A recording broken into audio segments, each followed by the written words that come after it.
Նախ փողոցի անվանը կոչելու վերաբերյալ մեր դիրքորոշումը չի փոխվում, կարծեմ ազգային առաջընթացի գործընկերները, երբ որ բերել էին Ամիրյան փողոցը անվանափոխելու, այս դիրքորոշումը եւս մեկ անգամ հայտնել եմ։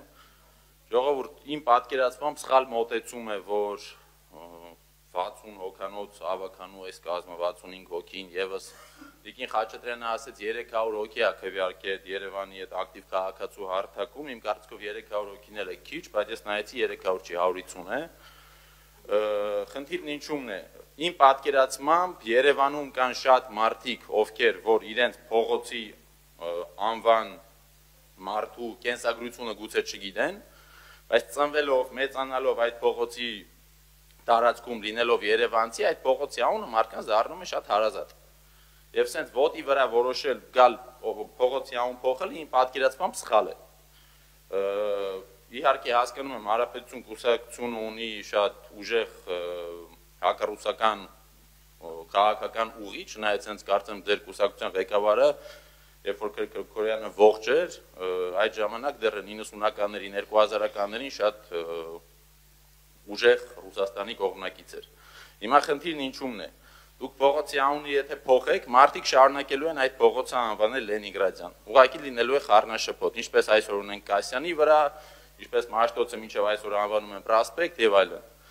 Հիմա անդրադառնամ քաղաքական մասին։ Երբ որ դուք խոսում եք Քրքորյանի մասին, հետո էլ ձեզ թույլ եք տալիս ասել, որ եթե նա ողջ լիներ, այստեղ խմբակցություններ կային, որ չէին լինի, չեմ կարծում նախ եւ որ հարգարժան պարոն Քրքորյանը Աստված իր հոգին լուսավորի քաղաքական ազդեցություն կունենար եւ փոփոխություն կտար Հայաստանի քաղաքական թաթերաբեմին, բայց կարծում եմ, որ Քրքորյանը այսօրվա իրականության մեջ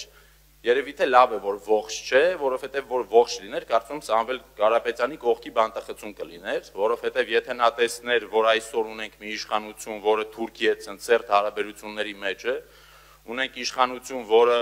ուղիղ հարձակում է անում հայ եկեղեցու դեմ եւ պառակտում է մեր հասարակությունը եւ ազգը, որպեսզի հայերի մի մասը հոգեվորականների մի մասին հայուի են, մյուս մասը հակառակ մասին,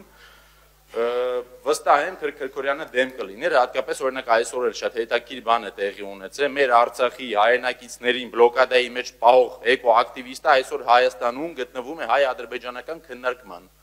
Սա է ձեր քաղաքականության, ձեր ֆանտաստիկ գործելավոճի արդյունք է։ Բլոկադայի մասնակից էկոակտիվիստը արդեն քաղաքագետ է, արդեն հանրային գործիչ է, եկել է խոսելու։ Մի մարդ ում պատճառով մեր հայրենակիցները 100,000 հոգի հացի խնդիր է ունեցել բլոկադայի մեջ եղել։ Ուզում եք փողոցները անվանափոխեք։ Գտեք փողոցներ, որոնք որ կամ անուն չունեն, կամ այնպիսի փողոցներ, որոնց անունները հայտնի չէ, այսինքն մարդիկ շատ չեն օգտագործում։ Ձեր փոփոխությունից Լենինգրադյանցին չի դադարելու լինել Լենինգրադյանցի։ Այս ձեր մոտեցումները, ձեր քաղաքական փուճուր տրուկերով մի վնաս տվեք այս քաղաքին։ Քաղաքի մասին մտածում եք, կոռուպցիայով քիչ զբաղվեք, շինարարությունը ճիշտ արեք։ Այս ձևական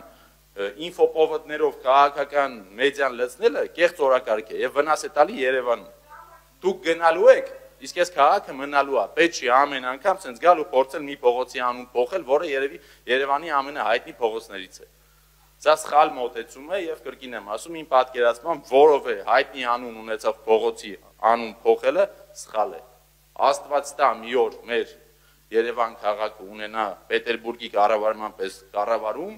որտեղ շինարարության ժամանակ շենքերը ցանցապատվում են, որտեղ փողոցները, մայթերը չեն զավթվում, որտեղ նորմալ աշխատանք է արվում եւ ասֆալտն է տարին 3 անգամ չեմ անում, որովհետեւ ուղղակի անորակ աշխատանք է, որի արդյունքում իշխանությունները հարստանում են։